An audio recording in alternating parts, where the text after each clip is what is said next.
बिस्मिल्लाहिर्रहमानिर्रहीम। अस्सलाम वालेकुम नाज़रीन, प्रोग्राम खबर की खबर के साथ मैं हूं आपका मेज़बान डॉक्टर बुलंद इकबाल। नाज़रीन, सबसे पहले हम बात करना चाहेंगे पंजाब की सियासत के हवाले से, जिसमें कि कोई ख़ास तब्दीली तो नहीं, लेकिन वज़ीर आला पंजाब चौधरी परवेज़ इलाही अपने पैतरे बदलते नज़र आते हैं। कभी वो ये कहते हैं कि असम्बलियाँ तोड़ने पर 99% अरकान जो है वो मुत्तफ़िक़ नहीं है, कभी वो ये कहते हैं कि जी असम्बलियाँ जो हैं वो इमरान खान की अमानत हैं, जब कहेंगे पंजाब असम्बली तोड़ देंगे, तहलील कर देंगे। हालांकि इससे कबल उन्हें एतमाद का वोट भी लेना है, जो कि बड़ा मुश्किल काम है। यानी शायद अगर तहरीक अदम एतमाद पेश की जाती, यानी उस तहरीक अदम एतमाद पर अमल दरामद किया जाता, तो शायद वो नाकाम हो जाती, लेकिन एतमाद का वोट लेना उससे ज़्यादा मुश्किल नज़र आता है, इसलिए कि अपने तमाम बंदों को पूरा करना, जबकि मुख्तलिफ बंदों में इख्तलाफात भी मौजूद हैं, ये बड़ा मुश्किल काम हो जाता है। कोई भी रुकन जो है वो कोई उज़्र पेश कर सकता है, या अगर किसी वजह से वो ऐवान में मौजूद नहीं होता, तब भी उन्हें एतमाद का वोट लेना मुश्किल हो जाएगा, वो भी ऐसी अक्सरियत की सूरत में जो बिल्कुल सादा अक्सरियत हो, जिसमें एक या दो मेंबर्स के ना आने से या गैर हाजिरी से एतमाद का वोट जा सकता हो। बहरहाल नाज़रीन, देखना यह भी होगा कि क्या इमरान खान अपनी मकबूलियत खो रहे हैं, या हुकूमत खाइफ है, जो कि पीटीएम की हुकूमत है वो इमरान खान की मकबूलियत से इस कदर खाइफ है कि इलेक्शन से राय फरार इख्तियार कर रही है। इस्लामाबाद के इलेक्शन, बल्दियाती इलेक्शन का मुलतवी हो जाना, जिसपे पाकिस्तान तहरीक इंसाफ ने शदीद तनकीद का निशाना बनाया है हुकूमत को, और उनका यह कहना है कि इमरान खान की मकबूलियत और पाकिस्तान तहरीक इंसाफ की जीत के डर से हुकूमत ने इस्लामाबाद के बल्दियाती इलेक्शंस जो हैं वो मुलतवी करा दिए हैं। बहरहाल नाज़रीन, इसी वाले से हम बात करेंगे। इस वक्त हमारे साथ मौजूद हैं आसिफ बाजवा साहब, जो कि रहनुमा हैं पाकिस्तान मुस्लिम लीग नून के और मेंबर सूबाई असेंबली हैं। अस्सलाम वालेकुम आसिफ बाजवा साहब, खुशामदीद कहते हैं सर आपको। बहुत शुक्रिया डॉक्टर साहब, थैंक यू वेरी मच जी, बहुत शुक्रिया आपका जी। अब बाजवा साहब, मैं समझता हूँ कि मौसम एंजॉय कर रहे होंगे आप। लाहौर का बड़ा सर्द भी है मौसम, कुछ धुंध भी छाई हुई है, कुछ धुंध साफ होना शुरू हुई है। सर, ये धुंध जो है ना, ये हमारी सियासत में भी लग रहा है कि छा गई है। देखिए, धुंध जो है ना वो सियासत के ऊपर छाई हुई है, लेकिन वो धुंध छाई हुई है इमरान खान की सियासत के ऊपर। अच्छा। क्योंकि हजरत साहब जो भी काम करते हैं, जो भी बात करते हैं, उससे यू टर्न लेते हैं। और इन्होंने जब ये देखे ना, अगर ये असम्बलियां तोड़ना चाहते थे जी जी जी, तो वक्त देने की क्या जरूरत थी, सही बात है, टाइम देने की क्या जरूरत थी। कहते भाई अपने प्राइम चीफ मिनिस्टर को कहते हाँ, कि वो तोड़ दे असम्बलियां, ऐलान करे स्पीकर, उसको मीडिया हर वक्त उनके पास होता है वहां पर लेकिन वो कहते हैं ना प्रेशर देना चाहते हैं हुकूमत को, वो चाहते हैं प्रेशर देके कुछ नताइज हासिल कर लिए जाए, इलेक्शन का ऐलान हासिल कर लिया जाए।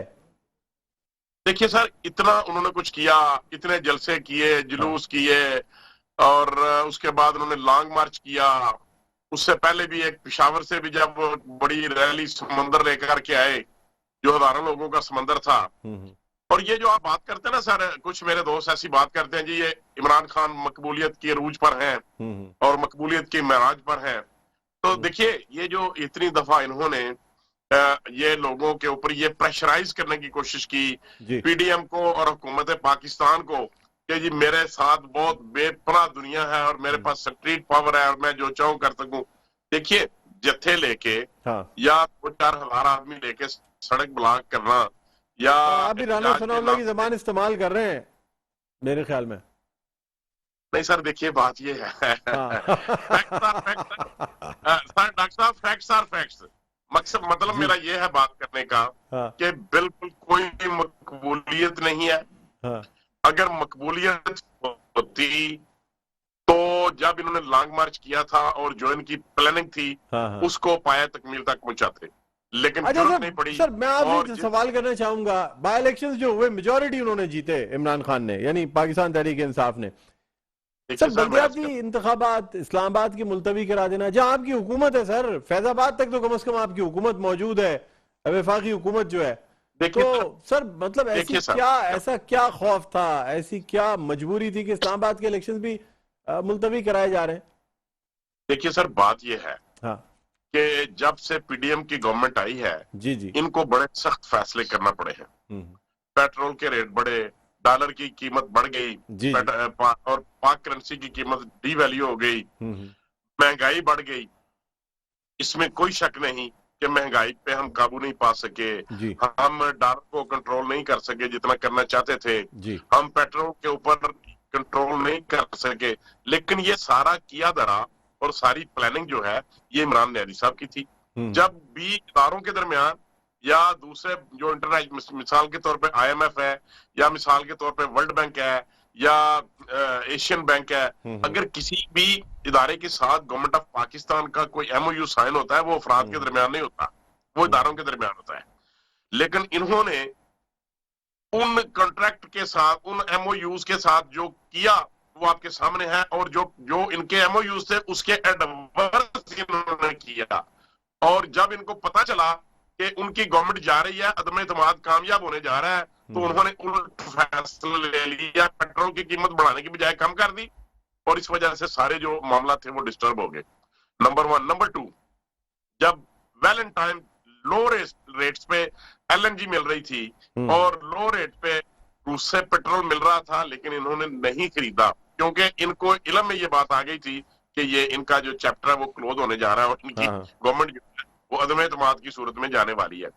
तो इन्होंने पाकिस्तान, आप भी देखे ना सर कि पाकिस्तान में एक डिजास्टर था, पाकिस्तान में एक बहुत बड़ा सैलाब आया पाकिस्तान की तारीख में, लेकिन इन्होंने क्या किया, जी सर, एक दिन अपना कोई जलसा मनसूख नहीं किया। वो इसलिए कि ये पाकिस्तान में एंटोनियो गुतरेस आए, UN के जनरल सेक्रेटरी, लेकिन इन्होंने ये तासर देने की कोशिश की जैसे पाकिस्तान में हुआ ही कुछ नहीं, क्योंकि वहां पे अपोजिशन लीडर तो जलसे करता फिर रहा है। उसके बाद रोजाना की बुनियाद पे ये बैठ के टीवी पे, मीडिया चैनल्स पे बैठ के रोजाना की बुनियाद पे ये कहते हैं हमारे पास तो कुछ भी नहीं है, हमारे पास पैसे नहीं है, हम इलेक्शन के पैसे नहीं खरीद सकते, हम तो अदायगियां नहीं कर सकते। मेरा सवाल आपसे ये था कि इस्लामाबाद में बल्दियाती इलेक्शंस मुलतवी करा देना, 100-115 सीटों का इलेक्शन है, इतने छोटे इलेक्शन से आप राय फरार इख्तियार कर रहे हैं, क्या जरूरत थी सर? करा लेते इलेक्शन, जीत जाते, आप दिखाते सबको, देखेंगे कोई इमरान खान की मकबूलियत नहीं है, हम जीत रहे हैं इलेक्शन। सर मैं अर्ज करता हूँ, देखिए वहां पे आबादी बढ़ चुकी है, हाँ, और 15 या 20 चेयरमैन की सीटें जो है ना वो बढ़ाई गई हैं। नंबर 1। नंबर 2, दूसरी सर बात जो इंपॉर्टेंट ये है, जब भी कोई गवर्नमेंट होती है वो अपनी मर्जी के मुताबिक और अपने मुफादात के लिए, अपने अवाम को, अपने जो वर्कर्स हैं उनको टिकटें देने के लिए वो ऐसा बिल पास कराते हैं कि वो जो इख्तियारात हैं, जो इक़्तिदार है, वो ग्रास रूट लेवल तक पहुंच सके। बल्दियाती इंतखाबात की मैं बात करना चाह रहा हूँ। जी जी जी जी जी। तो हमारी ये ख्वाहिश थी कि ज्यादा से ज्यादा लोगों को इन्वॉल्व किया जाए, तो इलेक्शन तो डेफिनेटली होना ही है, हम उनसे राह फरार नहीं इख्तियार कर रहे। नंबर 1। तीसरी बात है ना, वो मेरे ज़हन में ये है सर कि 2023 जो इंशाल्लाह 2-3 दिन के बाद अल्लाह खैरियत से ले आएगा, 2023 इंशाल्लाह जनरल इलेक्शन का साल है। तो मैं ये समझता हूँ कि देखिए ना, इमरान नियाज़ी साहब जब आप हुकूमत ये चाह रही है कि 2023 में जनरल इलेक्शन के बाद ये बल्दियाती इंतखाबात कराए जाए? तरफ आ रहा हूँ, जब उससे 1 साल 6 माह पहले बल्दियाती इलेक्शन हुए थे पंजाब में, तो जब इनकी गवर्नमेंट आई तो इन्होंने सबसे पहला काम ये किया कि पंजाब के बल्दियाती तोड़ दिया, खत्म कर दिया। उसके बाद पूरे पंजाब के लोग जो थे वो हाई कोर्ट में गए, बड़ा कुछ हुआ और रिलीफ भी मिला, लेकिन इन्होंने चार्ज नहीं दिया, अदालत ने फैसले के बावजूद और उसके बाद इन्होंने इलेक्शन भी नहीं करवाए। जब आए उसके बाद इन्होंने इदारे तोड़ दिए, इलेक्शन भी नहीं करवाए। लेकिन अगर हम चंद दिन के लिए ये कहते हैं कि ये डिले होना चाहिए, अवाम की भी यही ख्वाहिश है कि पहले जनरल इलेक्शन हो जाए, ये अपना नहीं देखते कि इनका 5-4 साल तक क्या किरदार रहा है बल्दियाती इदारों के साथ। तो सर फिर आप में और इनमें क्या फर्क रह जाएगा? चले ये बहुत बुरे, सही, पाकिस्तान तहरीक इंसाफ वालों ने मुल्क का बेड़ा गर्क कर दिया, सब कुछ कर दिया, सर आप तो अच्छे लोग हैं, फिर आप में और इनमें क्या फर्क रह गया? जिसकी हुकूमत आती है वो बल्दियाती इंतखाबात कराना ही नहीं चाहता सर, ये कोशिश ही नहीं होती कि ग्रास रूट लेवल पे इक़्तिदार जाए। आप भी तो यही काम कर रहे हैं सर, फर्क क्या है फिर मुझे ये बताएं?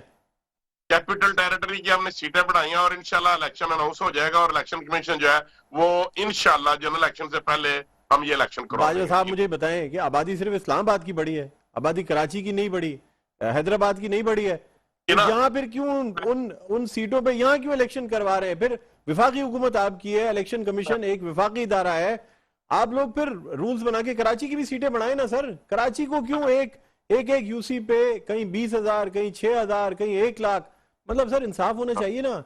तो फिर यहाँ के भी इलेक्शंस जो है वो आप डिलिमिटेशन कराएं और यहाँ की भी इलेक्शंस मुलतवी करें। डॉक्टर साहब आपकी बात बड़ी वैलिड है, आपने बड़ी स्ट्रांग पॉइंट है आपका, और ये बिल्कुल आपने बहुत अच्छी बात की है कि कराची में भी कहीं 6,000 है और कहीं 50,000 और कहीं 1 लाख की आबादी पे एक यूनिवर्सिटी है जी। सर। मास वाए जमात इस्लामी के जिनके पास पूरे पाकिस्तान में कहीं भी कोई सीट नहीं है, जी जी। वो वोट डाल रहे हैं कराची में इलेक्शन कराने की। अदरवाइज MQM और पाकिस्तान पीपल्स पार्टी, ये दो बड़ी जमातें हैं सिंध सर में। पीटीआई भी चाह रही है तो इलेक्शन हो जाए, वैसे आपस की बात है। सर, पाकिस्तान तहरीक इंसाफ भी चाह रही है कि इलेक्शन हो जाए। नहीं सर, वहाँ पे ये है अच्छा कि बाजवा साहब, एक बल्दियाती मसला ये भी था, इलेक्शन जो ये है ना आप लोगों ने क्या पहले से प्लान किया हुआ था? आप ये 30 सीटों पे उम्मीदवार थे और पाकिस्तान तहरीक इंसाफ की तमाम सीटों पे उम्मीदवार थे, क्या वजह थी सर? पाकिस्तान पीपल्स पार्टी का तो कोई उम्मीदवार मैदान में था ही नहीं, आप लोग आजाद उम्मीदवारों पे ज्यादा रिलाय कर रहे थे, उम्मीदवार आपने खड़े ही नहीं किए थे सर। सर उसकी उसकी वजह सर ये है कि जब हमें बल्दियाती इलेक्शन में जाना हो ना किसी भी गवर्नमेंट को, तो मैं ये समझता हूँ बीइंग पॉलिटिकल वर्कर, मेरी ये राय है कि हमें पहले वहां की जो लोकल हमारी लोकल होती है ना, क्या नाम उसका, जो ऑर्गेनाइजेशंस होती हैं, उनको हमें तरतीब देना चाहिए। और लोकली वहां पे हमको सदर और सेक्रेटरी और दूसरे नायब सदर, जॉइंट सेक्रेटरी, जनरल सेक्रेटरी, इस हमें हमें अपनी ऑर्गेनाइजेशन को जो है ना वो रिव्यू करना चाहिए, ताकि नए लोग आए और जो लोग मेहनती हैं, जो लोग सियासत का शौक रखते हैं, हाँ हाँ। उनको ओहदे दिए तो जाए। फिर बाजवा हम साहब कहते मुझे हैं ये कि बताएं सर कि इस्लामाबाद में आपको 100 लोग अपने नहीं मिले, कि आप कम से कम सीटों पे खड़े तो कर देते, चाहे बाद में सीट एडजस्टमेंट कर लेते या। अच्छा देखिए देखिए देखिए, बात यह है कि ये उसके नेगेटिव और पॉजिटिव, हर बात के मैं जो बात कर रहा हूं इसके नेगेटिव साइड भी है और पॉजिटिव साइड भी है। बात यह है कि जब इलेक्शन सर पे हो तो उस वक्त हम अपनी ऑर्गेनाइजेशन बनाएंगे तो हमें नुकसान, फायदे की बजाय नुकसान हो सकता है। हमें चाहिए था कि हम 1 साल पहले इनको रीऑर्गेनाइज करते, ताकि 4 माह के बाद जो लोग जो इलेक्ट ना हो सके उनको, और जो सिलेक्ट हुए उनको आपस में इंट्रोडक्शन हो जाता और उनकी आपस में अंडरस्टैंडिंग हो जाती। लेकिन अगर अब हम अपनी तंजीमें नौ करेंगे बल्दियात के लेवल पे, तो यकीनी तौर पे जिन लोगों को ओहदे नहीं मिलेंगे वो नाराज होंगे और इस वजह से इलेक्शन में नुकसान होने का एहतमाल है। लेकिन इंशाल्लाह हम इस्लामाबाद में एक्शन करवाने जा रहे हैं बहुत जल्द। बहुत जल्द मतलब जनरल इलेक्शन से पहले करवा देंगे आप समझ रहे हैं, या जनरल इलेक्शन जल्दी होने जा रहे हैं? एक तरफ ये भी तो कहा जा रहा है कि शायद जनरल इलेक्शन ही अनाउंस हो जाए पहले ही। जनरल इलेक्शन तो जिस तरीके से फवाद चौधरी साहब और असद उमर साहब और शेख रशीद साहब से लोग कहते थे ना कि भाई आप जनरल इलेक्शन जरा पहले कर दें, इमरान खान वो कहता था नहीं नहीं नहीं नहीं, वो पंजाबी में एक लफ्ज कहता था, शेख रशीद वो कहता हम तो ये इमरान खान तुम के 5 साल पूरे करेगा, और अब पता नहीं कौन सा कीड़ा इनके दिमाग में आ गया, अब कहते हैं नहीं नहीं नहीं, नहीं जनरल इलेक्शन जल्दी कराओ। हम जनरल इलेक्शन बिल्कुल कराने के, जल्दी कराने के मूड में नहीं है। अक्टूबर में इंशाल्लाह होंगे, जो ड्यू प्रोसेस होगा, फिर इंशाल्लाह जनरल इलेक्शन होगा। ठीक है सर। आसिफ बाजवा साहब बहुत बहुत शुक्रिया, आपने प्रोग्राम के वक्त निकाला। नाज़रीन, रहनुमा पाकिस्तान मुस्लिम लीग नून और मेंबर सूबाई असेंबली आसिफ बाजवा हमारे साथ ऑनलाइन मौजूद थे। एक वक्फे के बाद दोबारा आपकी खिदमत में हाजिर होते हैं। देखते रहिए प्रोग्राम खबर की खबर। जी नाज़रीन, वेलकम बैक। एक दफ़ा फिर आपको खुशामदीद कहते हैं प्रोग्राम में खबर की खबर। मैं हूँ आपका मेज़बान डॉक्टर बुलंद इकबाल। नाज़रीन, अब हम कुछ बात करना चाहेंगे। एक तरफ तो इस्लामाबाद में इलेक्शंस जो हैं वो मुलतवी कर दिए गए, बल्दियाती इंतखाबात। दूसरी जानिब कराची में भी ये बातें की जा रही हैं कि शायद सिंध हुकूमत की जानिब से जो ख़त लिखा गया है इलेक्शन कमीशन ऑफ पाकिस्तान को, जिसमें ये कहा गया है कि चूँकि हल्का बंदियों को दुरुस्त करने की ज़रूरत है, इसलिए इलेक्शन को गैर मुय्यना मुद्दत तक मुलतवी किया जाए। अब देखना ये होगा कि क्या इलेक्शन कमीशन इस दरख्वास्त पे अमल दरामद करते हुए इलेक्शंस को पोस्टपोन करता है या फिर इलेक्शंस अपने वक्त पे होते हैं। दूसरी जानिब नाजरीन, एक और आज जो मुख्तलिफ ज़राए से ये ख़बरें चल रही हैं कि मुत्तहिदा कौमी मूवमेंट पाकिस्तान जो है वो मुत्तहिद होने जा रही है। यानी गवर्नर सिंध कामरान खान टिसूरी ने जो फार्मूला पेश किया था या जिस मिशन के तहत वो काम कर रहे थे, जिसमें उन्होंने पाक सरजमीन पार्टी के सरबराह मुस्तफ़ा कमाल और PIB के सरबराह जो हैं डॉक्टर फारूक सत्तार, उनसे मुलाकातें की थी। अब लगता है कि फार्मूला तय पा गया है और अब ये तीनों धड़े एक होने जा रहे हैं। नाज़रीन, इन तमाम हवालों से हम गुफ्तगू करेंगे। इस वक्त हमारे साथ ऑनलाइन मौजूद हैं, रहनुमा हैं पाकिस्तान तहरीक इंसाफ के और मेंबर सूबाई असेंबली हैं अरसलान ताज साहब। अस्सलाम वालेकुम अरसलान साहब, खुश आमदीद कहते हैं प्रोग्राम खबर की खबर में। जी वालेकुम। जी अरसलान साहब, मुझे बताइएगा सर कि एक तरफ तो बल्दियाती इंतखाबात जो हैं वो इस्लामाबाद के मुलतवी हुए हैं, अब कुछ ऐसी खबरें गर्दिश कर रही हैं कि शायद सिंध के दूसरे मरहले के बल्दियाती इंतखाबात भी मुलतवी कर दिए जाएं। क्या कहते हैं सर, क्या लाएमल होगा पाकिस्तान तहरीक इंसाफ का? देखिए, पहली दफा इस्लामाबाद और कराची जो है मुझे लग रहा है कि एक पेज पर आ गया है। और कराची में 7वीं दफा मुलतवी हुए और पहली दफा इस्लामाबाद में मुलतवी हुए हैं। जो कि अफसोसनाक है कि चंद रोज पहले इनको ख्याल आया कि जी यूसीज जो है वो 105 नहीं 125 या गालबन जितनी भी है उतनी होनी चाहिए। तो ये एक सवाल तो ये भी है कि इलेक्शन कमीशन तो ये भी कि 3 दिन पहले 2 दिन पहले क्यों ख्याल आता है। इसके ऊपर जो ये चीज याद रखनी चाहिए, यूसी के इलेक्शंस हैं, ये वार्ड्स के इलेक्शंस हैं, बिल्कुल निचली सतह के, और जिसमें ये गली मोहल्लों के बड़े मुतवस्सित तबके के लोग इसमें हिस्सा लेते हैं, उनके अखराजात होते हैं, उनकी तैयारी में पैसा खर्च होता है, इलेक्शन कमीशन का पैसा खर्च होता है। और जो कराची में इंतखाबात की तैयारी थी उसमें 6 करोड़ मेरे ख्याल से या 60 करोड़ मैं सही होगा तो पैसे खर्च किए जा चुके थे। उसके बावजूद ये इलेक्शन मुलतवी किए थे और हमें नजर आ रहा है कि ये बिल्कुल भी किसी तौर भी किसी भी जगह पाकिस्तान में इस वक्त इलेक्शन नहीं कराना चाहते। वजह क्या है? हम तो ये कहते हैं, हमें तो यही समझ में आती है कि इमरान खान की मकबूलियत है, और वो एक सर्वे भी सोशल मीडिया पे सर्कुलेशन में आ रहा है, उसमें भी दिखाया जा रहा है। आई डोंट नो उसकी कितनी ऑथेंटिसिटी है, बट वजह तो यही समझ आ रही है, क्योंकि या ये बता दे कि जी क्या वजह है, या कोई इसके ऊपर जरा पता लगवा ले कि वजह क्या है कि इस्लामाबाद में इलेक्शन नहीं हो रहे, कराची में नहीं हो रहे, कौमी असम्बली के इस्तीफे मंजूर नहीं हो रहे। तो इट लुक्स लाइक कि सब कुछ मैन्युफैक्चर्ड हो रहा है। अच्छा सर, आप ये भी आपसे जानना चाहेंगे कि मुत्तहिदा कौमी मूवमेंट पाकिस्तान जो है उसको मुत्तहिद करने के लिए जो एफर्ट्स की जा रही थी, क्या समझते हैं सर, क्यों मुत्तहिद किया जा रहा है? बड़े डिफरेंसेस थे मुत्तहिदा कौमी मूवमेंट पाकिस्तान के मुख्तलिफ धड़ों में, और बड़ी हैरत होती है कि अब जो है वो मुत्तहिदा कौमी मूवमेंट पाकिस्तान के तमाम धड़े एक होने जा रहे हैं। क्या कहेंगे आप? देखिए, पहली चीज तो ये कि एमकेएम का ये अंदरूनी मामला है, तो वो जाने अंदरूनी मामला जो भी है, लेकिन सवाल ये है कि ये सस्पिशियस लग रहा है, ये नेचुरल नहीं लग रहा। और सस्पिशियस इसलिए लग रहा है कि किस तरह एक गवर्नर को लगाया गया जिसमें एमकेएम इसके ऊपर है, रहनुमा उनके अपने खुद कहते रहे कि ये तो लाए गए रहनुमा है, ये तो किसी के साथ जानबूझ के लगाए गए हैं। फारूक सत्तार साहब का जो एल्बम उन्होंने जिक्र किया था एमकेएम के रहनुमाओं ने, तो जिस तरह से वो लाए गए हैं और जिस तरह से सारा कुछ हो रहा है, ये भी मैं कहूँगा ये मैन्युफैक्चर्ड ही लग रहा है।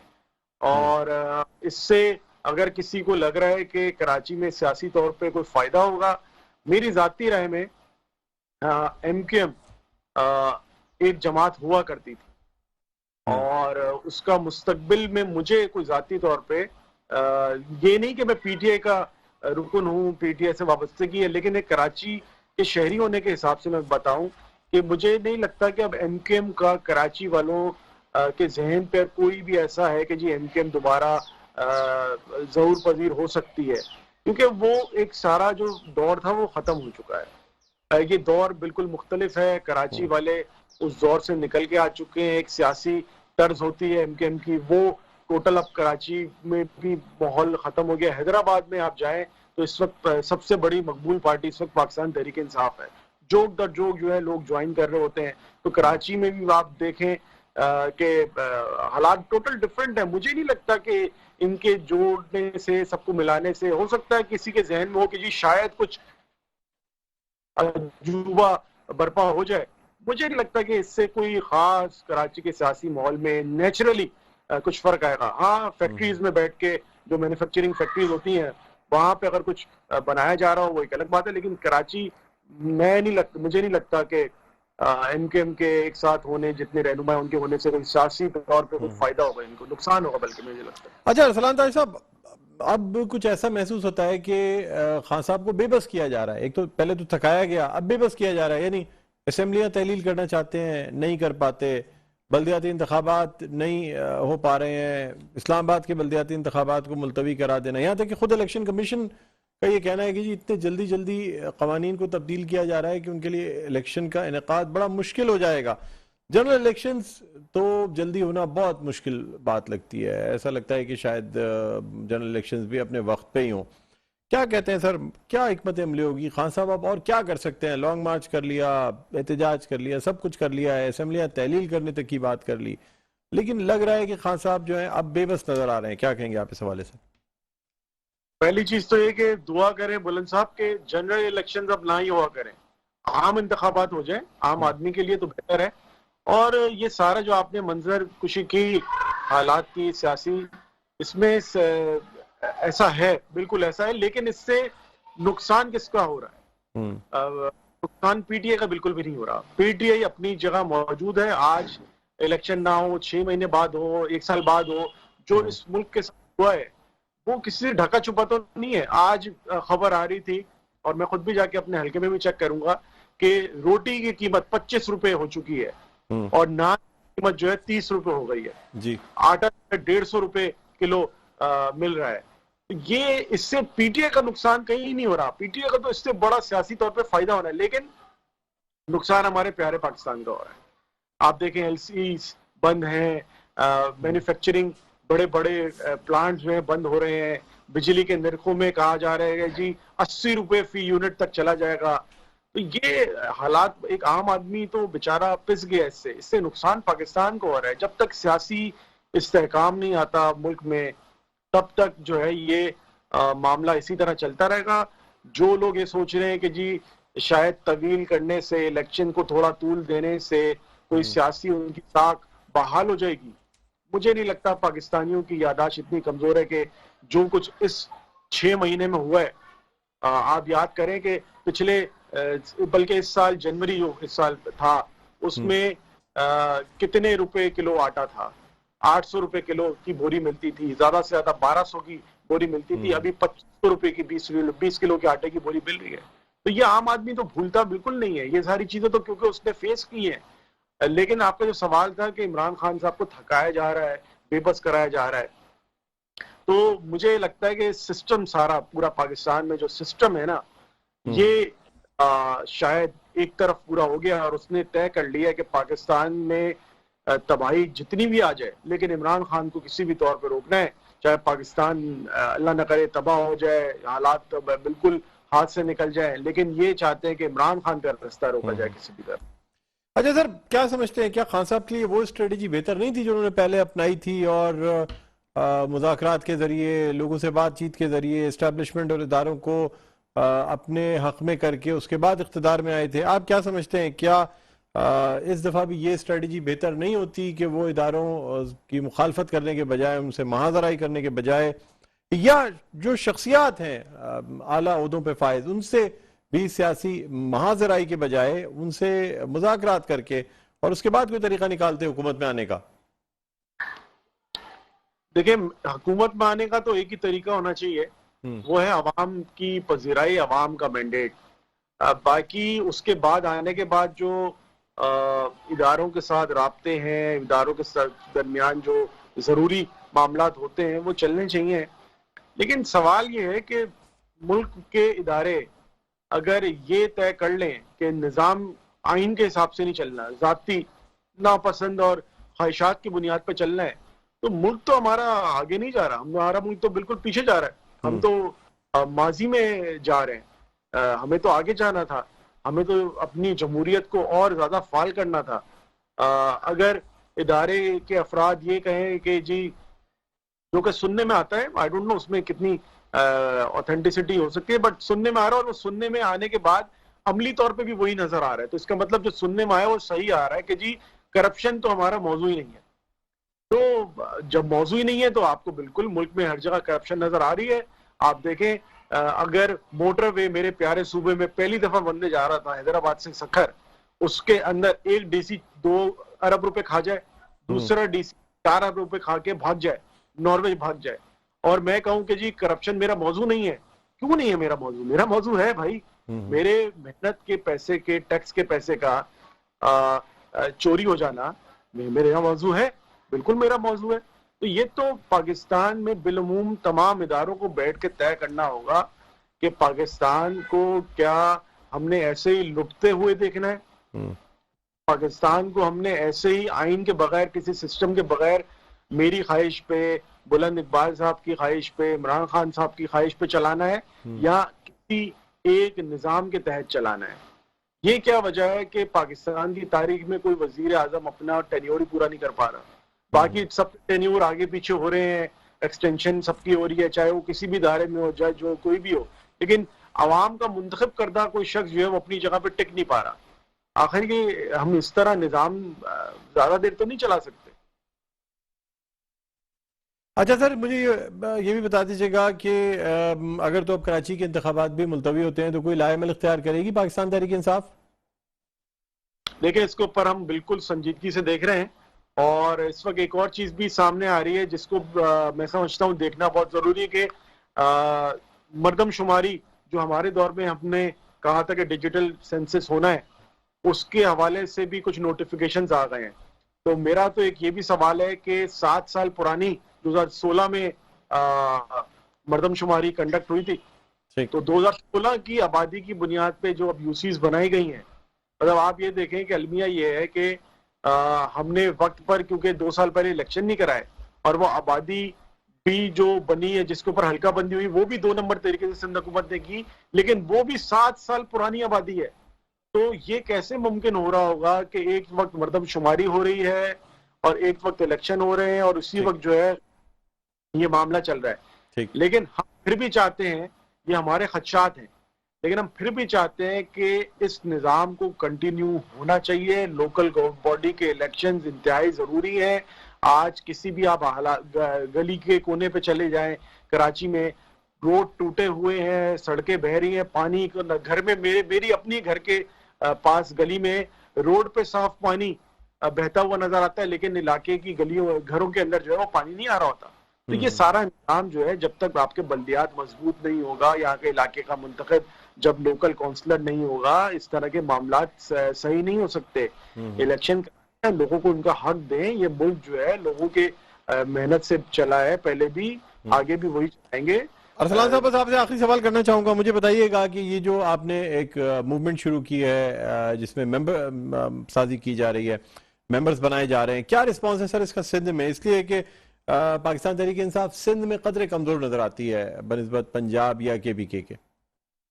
जी, बड़ा जबरदस्त रिस्पॉन्स है और हमने अभी पिछले हफ्ते ये रुकन साजी हमने मुहिम स्टार्ट की है जो कि 2 माह तक चलेगी इंशाल्लाह। और आज से जो है वो जामशोरों में 2 रोजा रुकन साजी कैंप लगा है और ठट्टा में भी लगा हुआ है। इससे पहले हैदराबाद हम गए थे और वहां पे बड़ा जबरदस्त रिस्पॉन्स था। लोग माशाल्लाह इतनी तादाद में, मुझे खुशी ये हुई कि खवातीन की तादाद जो है वो बे इंतहा थी और खवातीन जो सियासी तौर पे इस वक्त मुतहर्रिक हो चुकी है मुल्क भर में, ये हमारे लिए, जमहूरियत के लिए बहुत एक अच्छी मैं समझता हूँ कि चीज है कि हमारी आधी आबादी आ रही है। इंशाल्लाह ताला ये चल रही है। बाकी दादू में भी जाएंगे। पहले फेज में जो है जनवरी के से पहले हैदराबाद में है, उसके बाद मीरपास में, फिर सखर में, लाड़काना में, नवाबशाह में और आखिरी फेज में फिर इंशाल्लाह कराची में जनवरी के मेरे ख्याल से दूसरे हफ्ते में की जाएगी। ठीक, कराची में। ठीक, बहुत बहुत शुक्रिया अरसलान साहब प्रोग्राम के वक्त निकाला। नाजरीन, अरसलान ताज रहनुमा पाकिस्तान तहरीक इंसाफ और मेंबर सूबाई असेंबली हमारे साथ ऑनलाइन मौजूद थे। एक वक्फे के बाद दोबारा आपकी खिदमत में हाजिर होते हैं। देखते रहिए प्रोग्राम खबर की खबर। जी नाज़रीन, वेलकम बैक। एक दफ़ा फिर आपको खुशामदीद कहते हैं प्रोग्राम में खबर की खबर। मैं हूं आपका मेज़बान डॉक्टर बुलंद इकबाल। नाज़रीन, अब हम कुछ बात करना चाहेंगे मुत्तहिदा कौमी मूवमेंट पाकिस्तान की यूनिफिकेशन के हवाले से। जो फार्मूला जिसके तहत गवर्नर सिंध कामरान टिसोरी काम कर रहे थे और इसके तहत उन्होंने मुस्तफ़ा कमाल जो कि सरजमीन पार्टी के सरबराह हैं उनसे और डॉक्टर फारूक सत्तार से मुलाकात की थी, अब लगता है कि उस फार्मूले को कामयाबी मिलने जा रही है। यानी मुत्तहिदा कौमी मूवमेंट पाकिस्तान की जानिब से बहुत जल्द जनरल बॉडी इजलास बुलाया जाएगा और इस जनरल वर्कर इजलास में डॉक्टर फारूक सत्तार और मुस्तफ़ा कमाल को वेलकम किया जाएगा। लेकिन बात सिर्फ इन 2 अशखास की नहीं है, बल्कि ये पूरे अपने वर्कर्स और अपनी पार्टी के हमरा मुत्तहिदा कौमी मूवमेंट में शामिल हो रहे हैं। नाज़रीन, अब देखना ये होगा कि एक तरफ तो मुत्तहिदा कौमी मूवमेंट जिसके अपने सीनियर रहनुमाओं में कुछ इख्तलाफात मौजूद थे, दूसरी जानिब मुस्तफ़ा कमाल जो कि मुत्तहिदा कौमी मूवमेंट पाकिस्तान के लिए बहुत सी बातें किया करते थे, क्या वो इन तमाम लोगों को कबूल कर पाएंगे या मुत्तहिदा कौमी मूवमेंट पाकिस्तान मुस्तफ़ा कमाल को उस तरह से कबूल कर पाएगी या नहीं। दूसरी जानिब डॉक्टर फारूक सत्तार जो कि पहले भी कोशिशें करते रहे हैं कि मुत्तहिदा कौमी मूवमेंट पाकिस्तान को मुत्तहिद किया जाए, जिसके तहत उन्होंने एक तंजीमी बहाली कमेटी भी बनाई, लेकिन बहरहाल ये तंजीमी बहाली कमेटी नाम की हद तक ही रही। लेकिन डॉक्टर फारूक सत्तार जो है वो इसमें कामयाब नहीं हो सके थे। लेकिन अब गवर्नर सिंध कामरान टिस्सोरी, जिनको ये खास तौर पे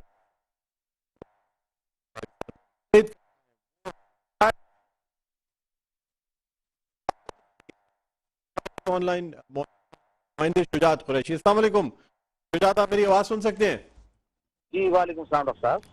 जी शुजात, क्या कहेंगे? ये स्टोरी आपकी तरफ से ब्रेक की गई कि अब मुत्तहिदा कौमी मूवमेंट पाकिस्तान जो है वो बहुत जल्द शायद मुत्तहिद होने जा रही है, यानी हकीकी के अलावा जो फैक्शंस हैं वो शायद अब एक बैनर तले काम करने पर आमादा हो जाएं। क्या कहते हैं आप?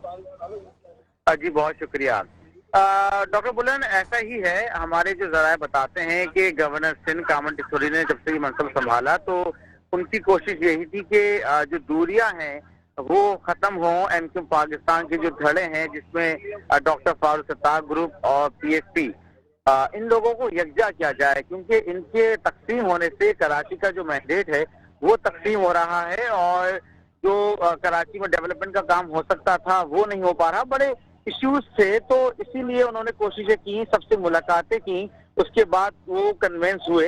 अब जराई बताते हैं कि जनवरी का जो पहला हफ्ता है ये बड़ी अहमियत का हामिल है और पहले हफ्ते में ही चीजें डिसाइसिव मोड पे आ जाएंगी। और जराए का ये कहना है कि जो फॉर्मूला है कि किस तरह से इनको यकजा किया जाए, तो जराई बताते हैं कि एमक्यूएम पाकिस्तान की जाने से पहले जनरल के इजलास तलब किया जाएगा, जिसमें कन्वीनर डॉक्टर खालिद मुगल सिद्दीकी अपने कारकुनान को इस मर्जर के हवाले से एतमाद में लेंगे। और फिर उसके बाद जो है एक एमक्यूएम पाकिस्तान का डेलीगेशन है जो कि दोनों के पास जाएगा, डॉक्टर फारूक सत्तार के पास भी और पीएसपी के पास भी। उसके बाद वो डेलीगेशन जो है बाज़ाब्ता तौर पर उन्हें वापसी के लिए दावत देगा और दावत के बाद फिर जरा ये भी बताते हैं कि पीएसपी ने तो तैयारियां करना शुरू कर दी हैं। अपने कारकुनान और जिम्मेदारान को ये हिदायत दी है कि वो एक बड़ी रैली की तैयारी करें और वो रैली जो है किसी जनरल के इजलास में पहुंच सकती है या किसी जगह पे पहुंच सकती है, लेकिन उन्होंने अभी तक कोई मुकाम या डेट नहीं बताई है। तो ये जरा बताते हैं कि ये जो तमाम तर फॉर्मूला है इस पर तो इनकी इकट्ठा करने पे तो तय पा चुका है, लेकिन जो हडल आ रही है वो ये है कि जो पीएसपी के कारकुनान है जब एमक्यूएम पाकिस्तान में वो वापस आएंगे तो उनकी एडजस्टमेंट किस तरह से की जाए। क्योंकि अगर आप पिछला 6 साल का दौर देखें पीएसपी का, तो बड़ी हार्ड लाइन ली हुई थी मुस्तफा कमाल और पूरी पीएसपी ने। कारकुनान अपनी जगह, मुझे बताएं कि मुस्तफा कमाल साहब किस पोजीशन पे वापस आएंगे या डॉक्टर फारूक सत्तार किस पोजीशन पे वापस आएंगे? क्योंकि एक तरफ तो वसीम अख्तर कह रहे थे कि जी हमें किसी लीडर की जरूरत नहीं, कारकुन की हैसियत से अगर आना है तो आ जाए। तो क्या मुस्तफा कमाल और डॉक्टर फारूक सत्तार एक आम कारकुन की हैसियत से ज्वाइन करेंगे मुत्तहिदा कौमी मूवमेंट पाकिस्तान? देखिए जरा ये बताते हैं कि कन्वीनर खालिद मुगल सिद्दीकी ही रहेंगे, इस पर सब लोगों ने इत्तेफाक किया है, जिसमें मुस्तफा कमाल, अनीस कायम खानी और फारूक सत्तार शामिल हैं। और एमक्यूएम पाकिस्तान की जानिब से जोर दिया गया था कि हमारा कन्वीनर वही रहेगा और जो है हमारी बातों को माना जाएगा, हमारे जो तहफ़्फ़ुज़ात हैं वो दूर किए जाएंगे। अब जरा ये बताते हैं कि अगर बात की जाए वसीम अख्तर की, तो देखें एमक्यूएम पाकिस्तान तो कामरान टिस्सोरी के हवाले से भी बड़ी बातें करती थी कि हम उनको पार्टी में नहीं लेंगे, उनकी वजह से पार्टी में बिगाड़ पैदा हुआ। लेकिन हमने देखा कि वो ना सिर्फ डिप्टी कन्वीनर बने और आज वो एमक्यूएम पाकिस्तान के नामजद करदा गवर्नर भी हैं, बड़े फाल भी हैं, मुतहरिक भी हैं। तो यही होगा कि जब मुस्तफा कमाल, अनीस कायम खानी और डॉक्टर फारूक सत्तार एमक्यूएम पाकिस्तान में वापस आएंगे तो जाहिर है वो एक बड़ा उनकी पार्टी में हैसियत रही है, तो कारकुन की हैसियत से तो नहीं आएंगे, राब्ता कमेटी में अच्छी पोस्ट उनको दी जाएगी। कमेटी कैसे होंगे? शुजात ये भी बता दीजिएगा कि कुछ बातें ये की जा रही थी कि शायद वसीम अख्तर और senior deputy convener Aamir Khan जो हैं वो शायद अब नाराज लोगों में शामिल हों या उन्हें पार्टी में ना रखा जाए। इस बात में कि किस हद तक सदाकत है, क्योंकि मुस्तफा कमाल का भी बड़ा एतराज है वसीम अख्तर के ऊपर और मेरा नहीं ख्याल कि वसीम अख्तर की मौजूदगी में मुस्तफा कमाल जो है वो मुत्तहिदा कौमी मूवमेंट पाकिस्तान ज्वाइन कर सके। देखिए अगर आमिर खान की बात की जाए तो Aamir Khan senior deputy convener तो हैं, लेकिन इस वक्त जो है गैर फाल हैं और बैरून मुल्क मुकीम हैं और कराची में और या पाकिस्तान में उनकी जो एग्जिस्टेंस है वो बहुत ना होने के बराबर है। और इसी तरह से वसीम अख्तर की बात की जाए, हाज इजहार की बात की जाए, तो जरा ये बताते हैं कि ये लोग भी माइनस हो सकते हैं, होंगे, लेकिन फौरी तौर पर नहीं, क्योंकि इनके हवाले से भी बड़े तहफुजात हैं विद इन पार्टी। एमक्यूएम में बड़े तहफुजात हैं, पीएसपी को भी तहफुजात थे और फारूक सत्तार को भी तहफुजात थे, तो वो किसी की गुड बुक में नहीं है। यही वजह है कि आने वाले दिनों में हमें वसीम अख्तर हो या ख्वाजा इजहार हो, उनकी सियासत एमक्यू पाकिस्तान में एक्टिव हमें नजर नहीं आ रही। और सिर्फ यही नहीं, और भी चेहरे माइनस हो सकते हैं। लेकिन पीएसपी की जहां तक बात है तो मुस्तफा कमाल हो या निस्काम खानी हो, वो राब्ता कमेटी की अच्छी पोस्टों पे नासिब आएंगे। जरा ये भी बताते हैं कि मुस्तफा कमाल शायद वो भी जो है गैर फाल हो जाए, क्योंकि जो उनका मिजाज है वो मिजाज उनका इस पार्टी में चल नहीं सकेगा। तो बड़ी तलखियां रही हैं पीएसपी और एमक्यूएम के दरमियान। तो अब मुशावरत इस बात पर की जा रही है कि आया जो राब्ता कमेटी में किस तरह से ओहदों को तकसीम किया जाए, या फिर जो कारकुनान या जिम्मेदारान आएंगे उन्हें कहाँ कहाँ एडजस्ट किया जाए। क्योंकि एक तरफ पीएसपी की जो जानिब से आवाज़ ये लग रही है कि हम एमक्यू पाकिस्तान में जाएंगे तो पूरे एमक्यू को कैप्चर कर लेंगे। ये तासुर क्रिएट हुआ है, जिस पर एमक्यू पाकिस्तान ने तहफ़्फ़ुज़ात का इजहार भी किया है और मामले को एड्रेस भी किया गया है एक मीटिंग में। तो इस पे भी जो है बातचीत की गई है। लेकिन जरा ये बताते हैं कि ये सब कुछ जो यूनिफिकेशन है ये जनवरी के पहले महीने में या ये पहले हफ्ते में, जनवरी के पहले हफ्ते में मुतवक्को है। जी बहुत बहुत शुक्रिया शुजात कुरैशी, आपने प्रोग्राम के लिए वक्त निकाला। नाज़रीन, हमारे नुमाइंदे शुजात कुरैशी हमारे साथ ऑनलाइन मौजूद है। अब देखना ये होगा कि मुत्तहिदा कौमी मूवमेंट पाकिस्तान कब तक इस फार्मूले पर अमल करती है और कब तक ये जो धड़े अब मुत्तहिद हो रहे हैं ये कब तक मुत्तहिद रहते हैं। इसलिए कि माजी में भी पाकिस्तान ज़मीन पार्टी एक दफ़ा मुत्तहिदा कौमी मूवमेंट के साथ अपना इलाक़ कर चुकी है, लेकिन ये इलाक़ ज़्यादा चला नहीं था। बहरहाल नाज़रीन, अब हम कुछ बात करना चाहेंगे मौसम के हवाले से और सेहत के हवाले से। कराची में भी अब सर्द मौसम का आगाज़ हो गया है और सर्द और खुश्क हवाओं के साथ साथ कुछ वायरल बीमारियां और खांसी, नज़ला, ज़ुकाम, बुखार, इनके मरीजों में भी इजाफा होता जा रहा है। हर दूसरा शख्स इस शहर में या तो खांसता या छींकता नजर आ रहा है। एक तरफ तो हम पिछले सालों में कोरोना की वबा से डरते रहे हैं, लेकिन अब ये जो आम नज़ला ज़ुकाम है, क्या ये वायरल है, फ्लू है, क्या चीज़ है, या इनमें भी कोविड के केसेस मौजूद हो सकते हैं। इसलिए कि चाइना में एक दफ़ा फिर कोविड ने सर उठाया था। पर इस पर बात करना चाहेंगे। इस वक्त हमारे साथ मौजूद हैं secretary general Pakistan medical association और हलक नाक कान के स्पेशलिस्ट हैं डॉक्टर कैसर सज्जाद साहब। अस्सलाम वालेकुम सर, खुशामदीद कहते हैं प्रोग्राम खबर की खबर में। जी बहुत शुक्रिया बुलंद जी। और डॉक्टर साहब क्या कहते हैं, आजकल ये जो मौसमी वायरल जिसे हम कह देते हैं, फ्लू कह देते हैं, ये बहुत ज़्यादा फैला हुआ है। आपके क्लिनिक पे भी रोज़ाना कई मरीज जो है ना इसी से मुतासिर होकर आ रहे होंगे। क्या है सर, ये वायरल है, बैक्टीरियल है, क्या चीज़ कहेंगे आप इसे? बहुत शुक्रिया बुलंद आपका। देखें ये इस वक्त बड़ा आपने सही कहा कि कंफ्यूजिंग सिम्टम्स हैं, अलामात हैं लोगों की, और ये जितनी भी अलामात हैं सब मिलते हैं। एक फ्लू है जिसको हम इन्फ्लुएंजा वायरस की वजह से होता है, और एक है सीजनल नज़ला जुकाम, और फिर कोविड। आपने बिल्कुल सही कहा कि कोविड दोबारा जो है उसके नंबर ऑफ केसेस पाकिस्तान में बढ़ने शुरू हो गए हैं, और पंजाब में जो मेरी इंफॉर्मेशन है वहाँ कुछ केसेस ज़्यादा आ रहे हैं। तो इस वक्त कंफ्यूजन है, लेकिन मेजॉरिटी केसेस में जो मैं देख रहा हूँ वो है जो सीजनल नज़ला जुकाम है। बहुत से लोग करते क्या है कि जो गर्मी से सर्दी में आते हैं तो वो गर्मी की जो चीजें हैं वो इस मौसम में भी इस्तेमाल करते रहते हैं। मिसाल के तौर पे एसी है, पंखा है, और फिर ठंडी खट्टी चीजों का इस्तेमाल है। और फिर जैसे मैंने पहले भी कहा कि हमारे यहाँ एक बड़ा गलत सिस्टम है कि रात को देर तक जागना होता है। जब आप रात को देर तक जागते हैं तो कुव्वत मदाफ़त आपकी कम हो जाती है, इम्यूनिटी कम होती है। जब इम्यूनिटी कम होती है तो फिर ये इस तरह की जो नज़ला जुकाम, खांसी, बुखार, ये चीजें होती हैं।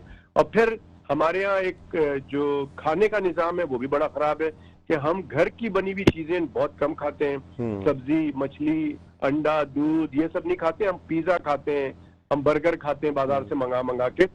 जो जंक फूड है इससे आपकी कुव्वत मदाफ़त कम हो जाती है। तो जब कुव्वत मदाफ़त कम होगी और आपके पास अगर फ्लू वायरस भी ना हो तो भी आपको सीजनल प्रॉब्लम, नज़ला जुकाम, गले में खराश, जिस्म का गिरा गिरा होना, थकावट सा होना, जिस्म में दर्द होना और हल्का फुल्का बुखार होता है। लेकिन अगर आपको इन्फ्लुएंजा वायरस होता है तो वो फिर डॉक्टर ही बताएगा आपको कि ये कौन सी जो है फ्लू या जो भी आपको नजला जुकाम है कौन सी वजह से है। अगर वायरल ये इन्फ्लुएंजा वायरस की वजह से है तो फिर इसको बहुत सीरियसली लेना पड़ता है, ये आम दवाओं से ठीक नहीं होता है। और फिर ये आगे चल के जो लोग इसमें एहतियात नहीं करते हैं तो फिर नमूनिया होता है जैसे कोरोना में हो जाता है, और फिर बहुत इसमें जानलेवा साबित भी होता है फ्लू में। अच्छा डॉक्टर साहब मुझे बताइएगा सर कि कुछ लोग खुद से एंटीबायोटिक का इस्तेमाल शुरू कर देते हैं, यानी उन्हें जैसे ही खांसी या बुखार या फ्लू का अटैक होता है, क्योंकि वायरल तमाम इन्फेक्शंस में जिस्म में दर्द और बुखार ये चीज़ें होती हैं, लोग फौरन ही जो ओवर द काउंटर मेडिकेशंस हैं उसका सहारा लेते हैं, जाके अपनी मर्जी की एंटीबायोटिक्स खाना शुरू कर देते हैं। ये कहाँ किस हद तक दुरुस्त है? ये बहुत इंपॉर्टेंट सवाल है आपका बुलंद। देखिए ये बहुत गलत है, बहुत ही गलत है, क्योंकि अगर आपको वायरल इन्फेक्शन है और आप एंटीबायोटिक ले रहे हैं, अपनी मर्जी से दवाइयां ले रहे हैं, तो एंटीबायोटिक से आपकी कुव्वत मदाफियत और कम हो जाती है और जो वायरस है वो और स्ट्रांग हो जाता है और ताकतवर हो जाता है। तो इस तरह की चीजें नहीं करनी चाहिए। वायरल में सिर्फ और सिर्फ जो है वो सिम्टोमेटिक ट्रीटमेंट की जाती है, जिस्म में दर्द होता है उसकी गोली ली जाती है, बुखार होता है तो उसकी गोली ली जाती है, इस तरह के। लेकिन इसका फैसला अच्छा जो क्वालिफाइड डॉक्टर है वो फैसला करता है कि इस वक्त आपको जो प्रॉब्लम है ये बैक्टीरियल है या वायरल है। ठीक, तो अच्छा सर, उसी हिसाब से उसके मशवरे पे अमल करना चाहिए। जी जी सर मुझे बताइएगा कि बहसियत ENT स्पेशलिस्ट में अगर आपसे जानना चाहूँ कि ये आजकल जो लॉजेंजेस गोलियां जो होती हैं, यानी ये चूसने वाली गोलियां, ये इनको ले लेना या फिर जोशांदे का इस्तेमाल करना, ये कहाँ तक बेहतर साबित होता है?